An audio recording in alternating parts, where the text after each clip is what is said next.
¿Sabías que el bullying o el acoso escolar es considerado un delito de odio? Muchas de las personas solo piensan que el bullying se puede manifestar a través de una agresión física. Sin embargo, van a existir otras formas en cómo podemos reconocer un acoso escolar. Por ejemplo, está la exclusión, la marginación social, la agresión verbal, actos de humillación, amenaza, chantaje o incluso acoso sexual. Este acoso escolar está motivado por un rechazo a la diferencia. Este rechazo a la diferencia será una conducta innata o aprendida.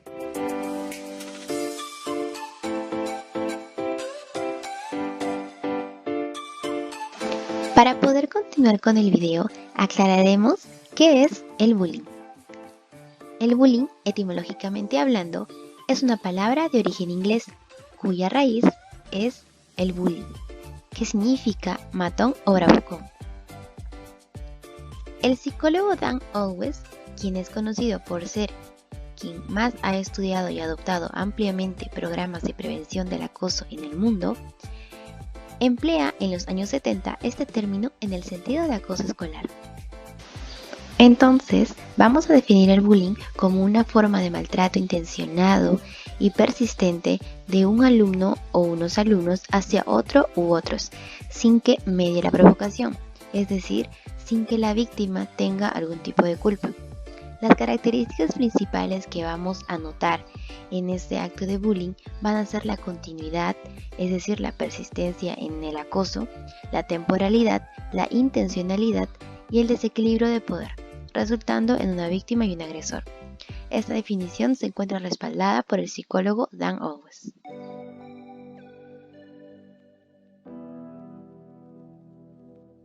Se ha percatado que nuestra sociedad se torna cada vez más agresiva. El ser humano ha estado expuesto a medios violentos para su supervivencia. La violencia forma parte habitual del comportamiento humano, que se expresa como mecanismo de poder, defensa o emocional. Los estudios sobre la agresión han obtenido amplio campo dentro de la investigación científica, requeridos para explicar los motivos de la agresión, su naturaleza, cómo se desarrolla en el individuo y que nos servirán para proponer soluciones. Violencia. Uso de la fuerza para conseguir algo, especialmente para dominar a alguien o imponer algo. Agresión. Referido a una amplia variedad de conductas, actitudes y emociones, pero a lo largo de los estudios, para lograr una mayor comprensión y precisión, se enfoca el término en función de conductas que intentan dañar a otros. Agresividad. La agresividad consiste en una disposición o tendencia a comportarse agresivamente en distintas situaciones. Frustración. Sentimiento de impotencia generada por un fracaso de una tarea o una meta. Desindividualismo. Proceso mediante el cual un sujeto es aislado de su conciencia y pierde el sentido crítico, influenciado con un conjunto de masas. Las ideas del individual son segregadas por el colectivo o por la predisposición de un caudillo a tomar las decisiones por todo.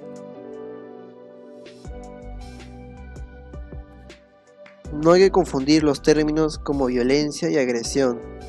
Mientras la violencia tendrá la finalidad de dominar e imponer, la agresión estará relacionada con hacer daño, el cual puede ser físico, verbal y psicológico. He aquí la importancia por el cual hacemos este estudio del bullying. Definición. Se refiere a una amplia variedad de conductas, actitudes y emociones. Es importante resaltar que nuestro trabajo no se restringirá a usar el término agresión para explicar las conductas que intentan dañar a otros, ya que es posible ser agresivos sin causar daño. Considerar algunas acciones como agresión y otras no es confuso. Es importante incluir la intención del autor para estudiar la agresividad.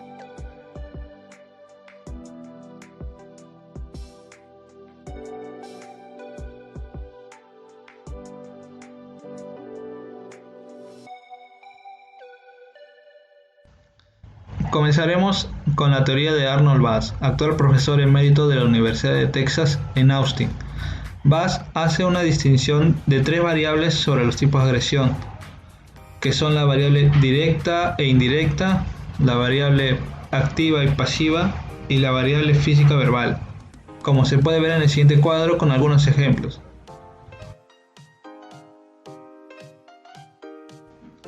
Ahora, algo para destacar es que si bien la agresión de tipo directa, activa y física es solo uno de los 8 tipos de agresión que muestra Arnold Bass en su teoría, es a la vez el caso más frecuente de agresión, a la vez que es el más estudiado y tratado por los psicólogos. Incluso es considerado una problemática social debido a su alta concurrencia.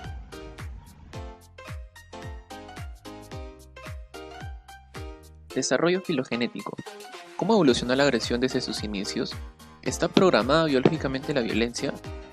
Es importante aclarar que algunos neurocientíficos asumen posturas ideológicas, más no científicas.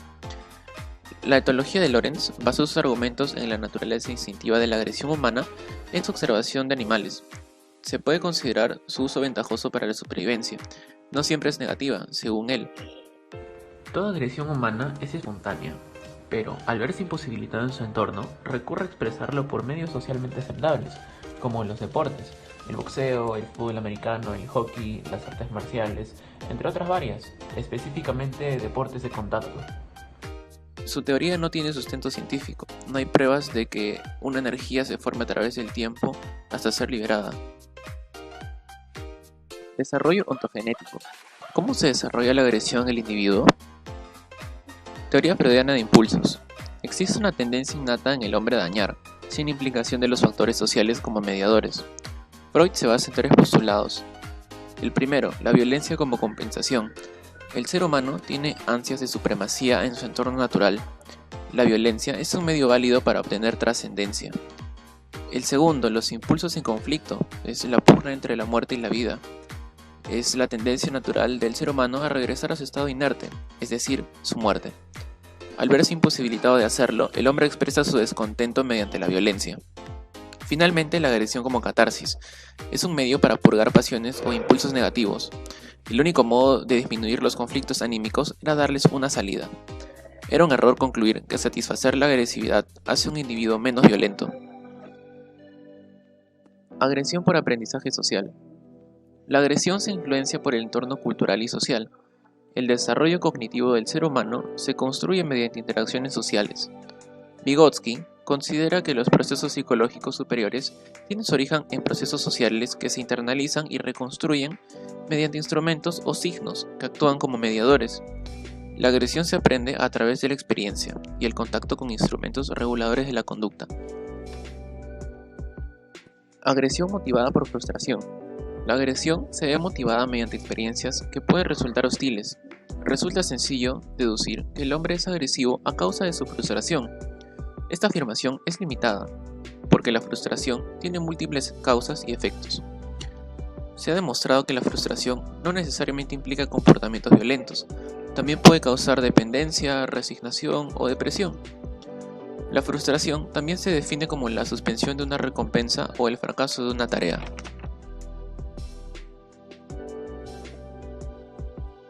Bases anatómicas. Cromosoma XXY. Es un factor genético que podría explicar las variaciones de la agresividad. Aparece como una anomalía que se relaciona con la agresión extrema. Al realizarse estudios concretos, se comprobó que su frecuencia en realidad era muy baja y que su relación con humanos era tan solo coincidencia. La violencia no podía predecirse con base en un simple análisis cromosómico. Sistema límbico. ¿Dañar o destruir componentes cerebrales podría reducir la conducta agresiva?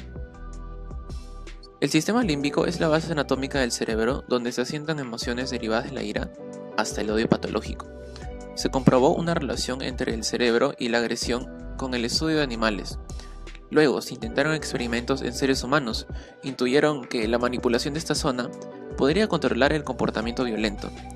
El proyecto generó diversas críticas. Nuevamente, habían errado al interpretar el comportamiento humano mediante estudios con animales, al igual que Lorenz. La propuesta fue un fracaso, el componente violento no era eliminado y causaba efectos colaterales severos. Desarrollo histórico-cultural. Moscovici sostiene de que es imposible conocer al individuo sin lo colectivo. Se pregunta, ¿por qué ocurre el conflicto entre individuo y sociedad? Para explicar esto se basa en 2 conceptos. Primero, ideología. Expresan una representación social que individuos y grupos se forman para actuar y comunicar, dando forma, así, a esta realidad física o imaginaria, que es la realidad social. Y finalmente, comunicación social. Son los intercambios lingüísticos y no lingüísticos, como imágenes o gestos, etc., entre individuos y grupos a fin de transmitir una información determinada o influir sobre los demás.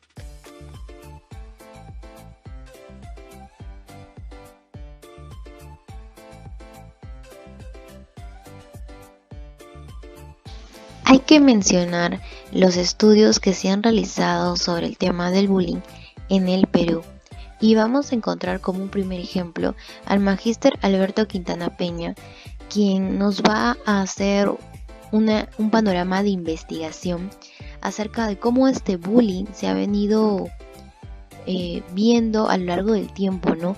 Cómo naciendo de un acto invisible, que no tenía mucho interés por parte de la investigación de la psicología científica, va a ir tornándose mediante eventos que van ocurriendo en los años 1977, 1978, tomando también en cuenta en Dinamarca a Always, la importancia que este tiene y cómo se va a repercutir, cómo ese tema va a terminar repercutiendo en la sociedad.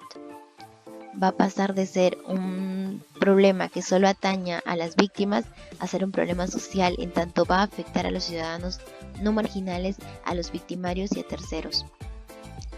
También va a terminar haciendo un énfasis en la nueva mecánica que se va a trasladar al tema del bullying, ¿no? Que es el ciberespacio, terminando así pues en un acoso cibernético.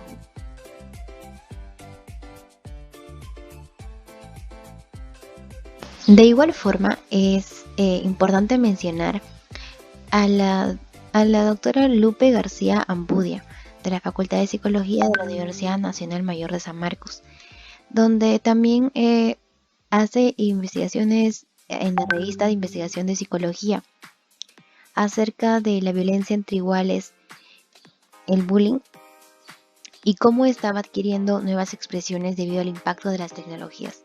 Tiene mucha relación con lo que también hace estudio el magíster Alberto Quintana.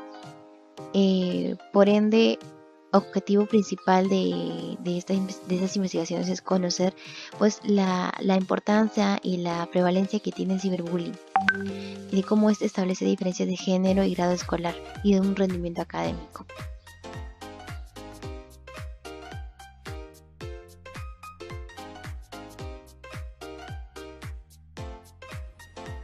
Conclusión. Podemos concluir que si bien sabemos que la violencia que usa el hombre podría ser parecida al animal, no es el mismo. Se puede decir que hay muchos factores por los cuales suceden. No podría limitarse a simples instintos de supervivencia o sentimientos como la frustración. Lo que sí se debe entender es que es controlable y aprendido. Se llega a esto porque una persona no nace violenta, aprende las conductas y no es capaz de reprimirlas. Esto es importante, ya que toda acción violenta, como bullying, puede ser reprimida. Entonces vemos por ello necesario el compartir con ustedes un programa de prevención. Hemos podido comprender la importancia que tiene la presencia del bullying o del acoso escolar en nuestra sociedad. Es por eso que vamos a compartir con ustedes el programa de intervención del psicólogo Dan Always. Este programa de intervención va a girar en torno a 3 ejes de intervención.